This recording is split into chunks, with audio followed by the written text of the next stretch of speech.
Praise the lord. ప్రభువైన యేసుక్రీస్తు నామంలో మీ అందరికీ వందనాలు తెలియజేస్తా ఉన్నాను. In this video I want to talk about ఈ ప్రత్యేకమైనటువంటి వీడియోలో మన యొక్క జీవితంలో వాగ్దానాలు ఎప్పుడు నెరవేర్చబడతాయి అనే అంశాన్ని గురించి మీతో మాట్లాడాలి అని ఆశపడతా ఉన్నాను. చివరి వరకు కేంద్రీకరించగలిగినట్లయితే God is giving conditions that his promises should fulfil in our lives. చివరి వరకు మనం కేంద్రీకరించగలిగినట్లయితే దేవుడు కొన్ని షరతులను పరిశుద్ధ గ్రంథంలో నుంచి మనకి ఈ రోజున అందించబోతా ఉన్నాడు. ఆయన యొక్క వాగ్దానాలు పరిపూర్ణంగా మన యొక్క జీవితంలో నెరవేర్చబడాలి అనంటే ఆయన యొక్క షరతులు మనకు అందించబోతా ఉన్నాడు.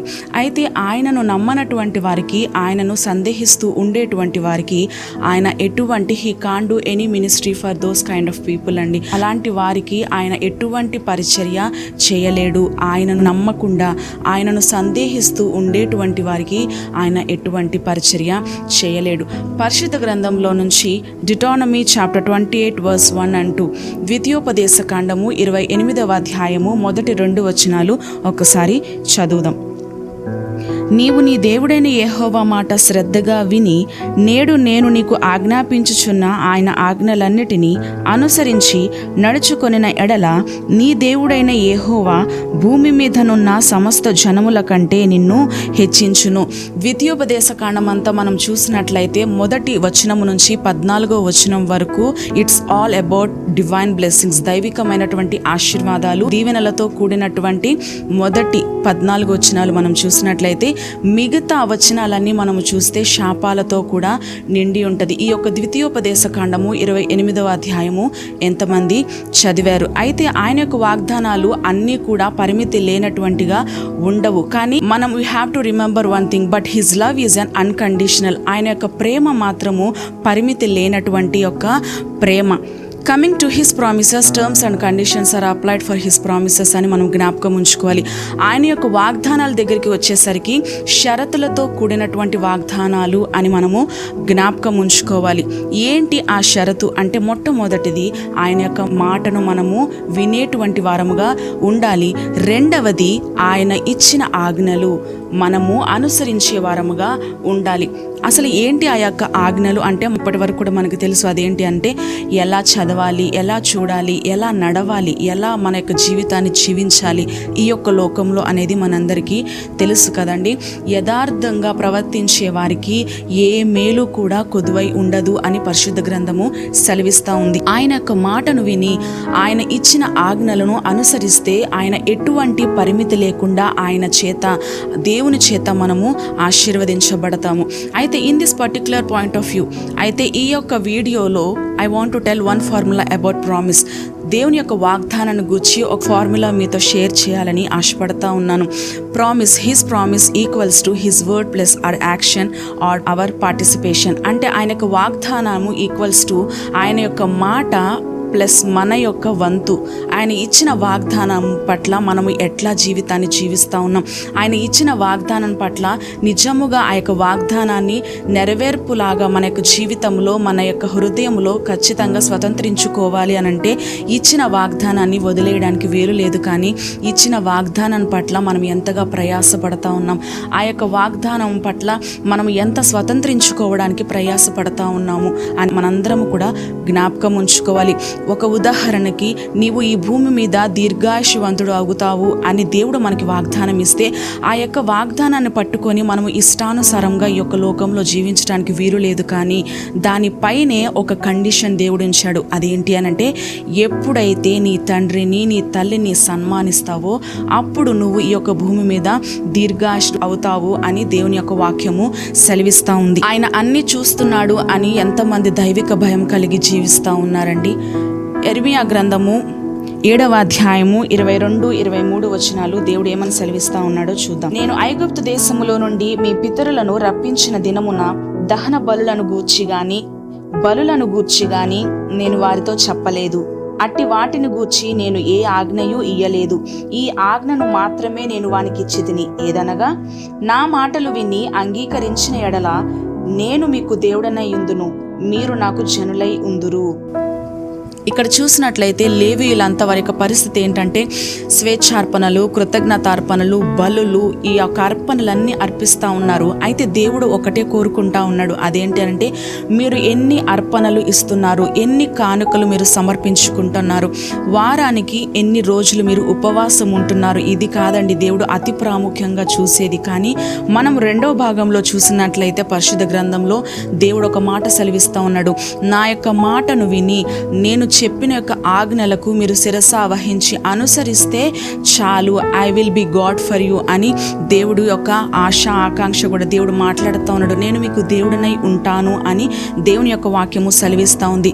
ఈ రోజున ఎంతమంది చెప్పగలుగుతారండి, నేను దేవుడు చూపించిన మార్గముల యందు నేను నడుస్తున్నాను, ఆయన చూపించిన మార్గముల యందు నేను నడుస్తున్నాను అని ఎంతమంది చెప్పగలుగుతారు? చెప్పలేం కదా. కానీ చాలా మందిలో నిరుత్సాహ భావము ఎక్కువైపోతూ ఉంది. అదేంటంటే దేవుడి యొక్క మాటను చెప్పాడండి, ఆ యొక్క మాటను నేను నెరవేర్చగలనా, లేదు అంటే దేవుడు నాకు ఈ యొక్క మార్గాన్ని చూపించాడు, అందులో నేను నడవగలనా, దేవుడు నాకు ఈ యొక్క జీవితాన్ని జీవించండి అని దేవుని యొక్క వాక్యం సెలవిస్తూ ఉంది. కానీ నేను ఆ యొక్క వాక్యాన్ని ప్రకారముగా దేవుడిచ్చిన జీవితాన్ని, దేవుడు విడిచిపెట్టినటువంటి మాదిరికరమైనటువంటి ఆ యొక్క మార్గంలో నేను నడవగలుగుతానా అని చాలా మందికి నిరుత్సాహ భావము ఉంటా ఉంది వారి యొక్క హృదయంలో. కానీ దేవుడు చూసేది ఏంటి అని అంటే, నాకు ఇష్టలుగా బ్రతుకుతున్నారా, నేను విడిచిపెట్టినటువంటి మాదిరికరమైనటువంటి జీవితం పరిశుద్ధంగా మీరు జీవిస్తూ ఉన్నారా, సరే జీవించట్లేదు, అట్లీస్ట్ ఆ యొక్క ఆశ మీరు ప్రయత్నిస్తూ ఉన్నారా, ఆ యొక్క ఆశ మీరు కలిగి ఉన్నారా అని దేవుడు చూస్తూ ఉన్నాడు. ఒకవేళ గనక ఆ యొక్క ఆశ మన యొక్క హృదయంలో ఉంటే గనక ఆ యొక్క ప్యాషన్ని దేవుడు చూస్తూ ఉన్నాడండి. అయితే హ్యూమన్ టెండెన్సీ ఏంటి అని అంటే జారిపోతూ ఉంటాం, పడిపోతూ ఉంటాం. తల్లిదండ్రులుగా కూడా ఒక్కొక్కసారి బిడ్డల పట్ల విసుగు చెంది అనేక మాటలు మాట్లాడుతూ ఉంటారు. ఇంకా ఎన్నిసార్లు పడిపోతూ ఉంటావు, ఇంకా ఎన్నిసార్లు నువ్వు ఫెయిల్ అయిపోతూ ఉంటావు, ఇంకా ఎన్నిసార్లు నీవు జారిపోతూ ఉంటావు అని చాలా మార్లుగా బిడ్డల పట్ల తల్లిదండ్రులు కూడా విసుగు చెంది అటువంటి మాటలు మాట్లాడతారేమో. కానీ మన దేవుడు అలా మాట్లాడేటువంటి దేవుడు కాదండి. అయితే ఒక ఉదాహరణకి ఇస్కరియోతు యూదా యేసుక్రీస్తు ప్రభువారిని అప్పగించినప్పుడు యేసుక్రీస్తు ప్రభువారు ఇస్కరియోతు యూదాని ఎట్లా సంబోధించి మాట్లాడతారంటే నా చెలికాడా అని మాట్లాడతారండి. అయితే నేనా ప్రభువా అని శిష్యులందరూ యేసుక్రీస్తు ప్రభువారిని అడిగితే యేసుక్రీస్తు ప్రభువారు శిష్యులకు ఏమని సెలవిస్తూ ఉంటాడంటే మీరు కాదు ఇతనే అని ఎప్పుడు కూడా చెప్పలేదు. ఇక్కడ ఒక ఆత్మీయ పాఠాన్ని మనము జ్ఞాపకం ఉంచుకోవాలి దేవుని యొక్క దైవికమైనటువంటి స్వభావాన్ని గురించి. అదేంటి అని అంటే God never point out hour faults అని మనము జ్ఞాపకం ఉంచుకోవాలి. మన దేవుడు ఎప్పుడు కూడా మనలో ఉన్న లోపాలను, మనలో ఉన్న తప్పులను ఎత్తి పట్టి చూపించేటువంటి దేవుడు కాదు. కానీ చాలామంది నేను చేసినవి, నా యొక్క క్రియలు అన్నిటినీ తుడిచిపెట్టేశాడండి, వదిలేశాడు, జ్ఞాపకం తెచ్చుకోవట్లేదు అని అంటారు. కానీ దానికి అసలైనటువంటి అర్థం ఏంటి అని అంటే మనం ఏమి చేశామో, మనం ఏమి చేస్తూ ఉన్నామో కూడా ఆయన యొక్క మనసులో, ఆయన యొక్క హృదయంలో కూడా ఉంది. అయితే ఆయన వాటిని జ్ఞాపకం తెచ్చుకోవట్లేదు అని మనము గ్రహించగలగాలి. చాలామంది యొక్క లోకంలో ఏమంటూ ఉంటారంటే I will forgive but I can't forget about what ever you did for me అని అంటారు.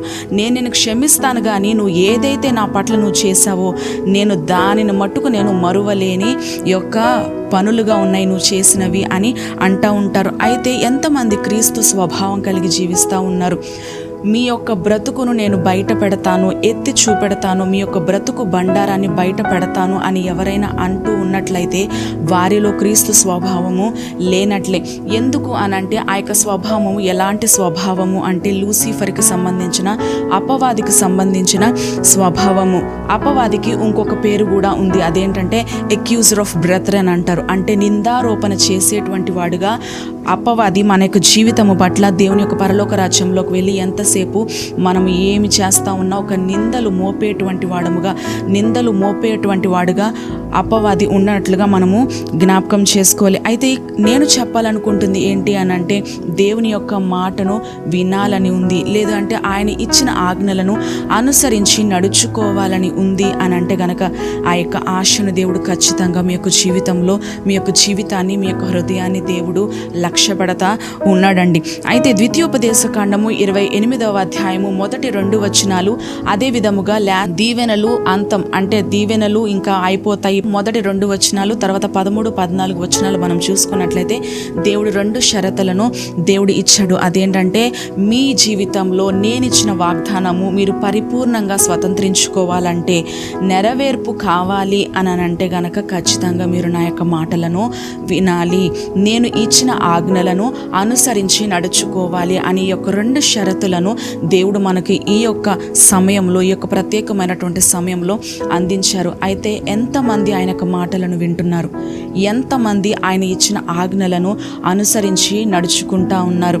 ఆయన యొక్క ఇచ్చిన ఆజ్ఞలను అతిక్రమిస్తే అది ఆజ్ఞ అతిక్రమమే పాపము అని దేవుని యొక్క వాక్యము సెలవిస్తూ ఉంది. కాబట్టి ఈ యొక్క వీడియో చూస్తున్న ప్రతి ఒక్కరు కూడా ఆయన యొక్క మాటను విని ఆయనకు ఆయాసపరిచేటువంటి పనులను మానుకొని ఆయనను ధిక్కరించేటువంటి వారముగా, తృణీకరించే వారముగా ఉండకుండా ఆయనకు మెప్పు తెచ్చే వారముగా, ఆయన యొక్క మాటను విని ఆయనకు ఇష్టంగా బ్రతికేటువంటి వారముగా, ఆయన ఇచ్చిన ఆజ్ఞలను శిరస వహించే వారముగా, విధేయత చూపించే వారముగా ఈ యొక్క లోకంలో ఆయన విడిచిపెట్టినటువంటి మాదిరికరమైనటువంటి జీవితాన్ని మనము జీవించాలి అని దేవుడు ఆశపడతా ఉన్నాడు. కాబట్టి అటువంటి గొప్ప కృప దేవుడు మనందరికీ దయచేయునుగాక.